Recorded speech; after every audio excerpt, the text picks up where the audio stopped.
दुख और सुख जीवन के दो ऐसे पहलू हैं जो एक सिक्के के दो पहलुओं की तरह हमारे साथ हमेशा जुड़े रहते हैं।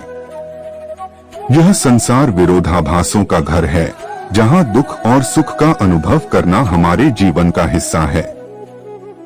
लेकिन असली जीवन जीने की कला तब प्रकट होती है जब हम दुख को सुख में बदलने का मार्ग खोजते हैं। यह बदलाव हमारे बाहरी हालात से अधिक हमारे आंतरिक दृष्टिकोण पर निर्भर करता है। दुख का सामना करने की स्वीकृति। पहला कदम है दुख को स्वीकार करना। अक्सर हम दुख को नकारने की कोशिश करते हैं, जिससे वह और गहरा हो जाता है। जब हम यह मान लेते हैं कि जीवन में दुख का आना स्वाभाविक है, तो हमारा मन हल्का हो जाता है। स्वीकृति का यह भाव हमारे भीतर परिवर्तन की शुरुआत करता है। दृष्टिकोण बदलें। एक प्रसिद्ध कहानी है कि एक बार एक राजा ने अपने मंत्री से पूछा, दुख से बचने का उपाय क्या है? मंत्री ने कहा, महाराज, अपनी दृष्टि बदल लीजिए। वास्तव में दुख तब महसूस होता है जब हम किसी घटना को नकारात्मक रूप से देखते हैं। लेकिन अगर हम हर परिस्थिति में छिपे हुए सकारात्मक पक्ष को देखें, तो दुख कम हो जाता है। उदाहरण के लिए, यदि कोई परीक्षा में असफल होता है, तो वह इसे अपने लिए सीखने का अवसर मान सकता है।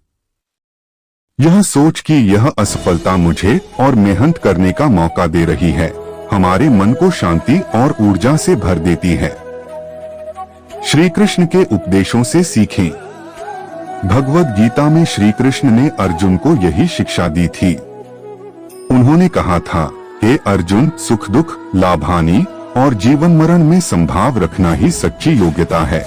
जब हम जीवन की अनिश्चितताओं को सहजता से स्वीकार करना सीख जाते हैं, तो दुख भी हमारे लिए एक शिक्षक बन जाता है।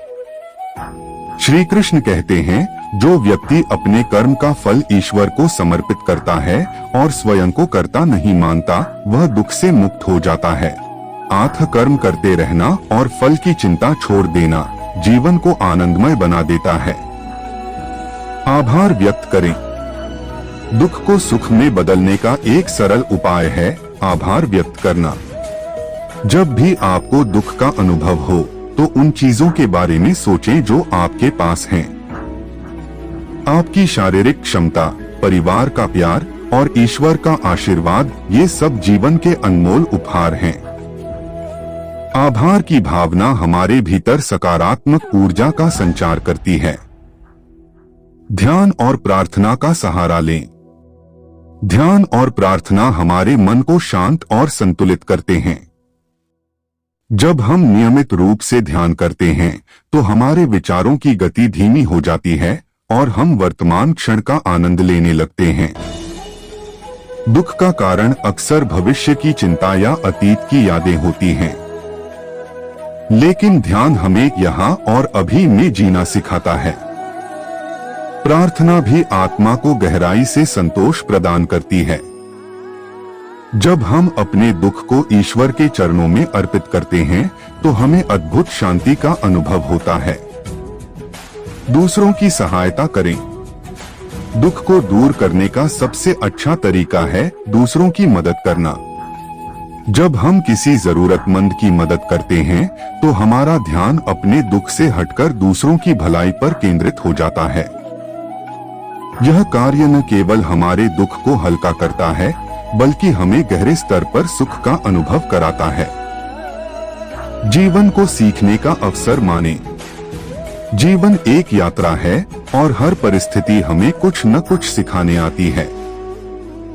दुख हमें सहनशील बनाता है, हमारी आत्मा को परिपक्व करता है और हमें यह एहसास कराता है कि हर परिस्थिति क्षणिक है। अगर हम दुख को एक शिक्षक मानकर उससे सीखें, तो वह भी हमारी आत्मा की उन्नति का कारण बन सकता है।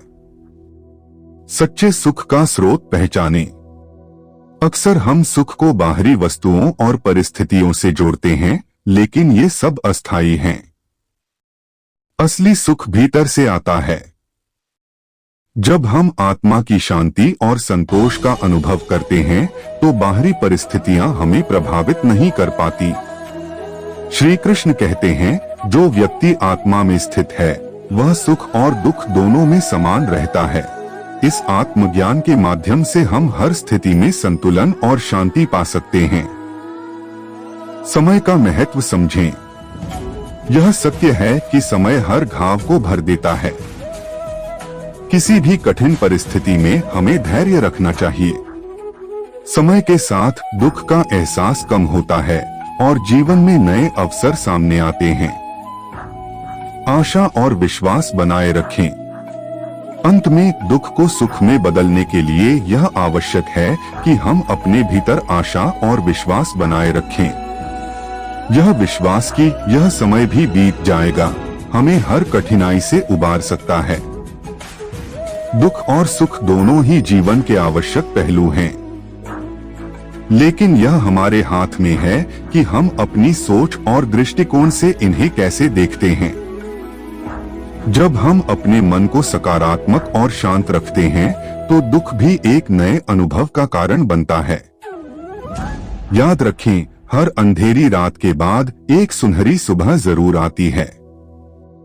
तो दुख को स्वीकृति, धैर्य और सकारात्मक दृष्टिकोण के साथ सुख में बदलें और जीवन को आनंदमय बनाएं।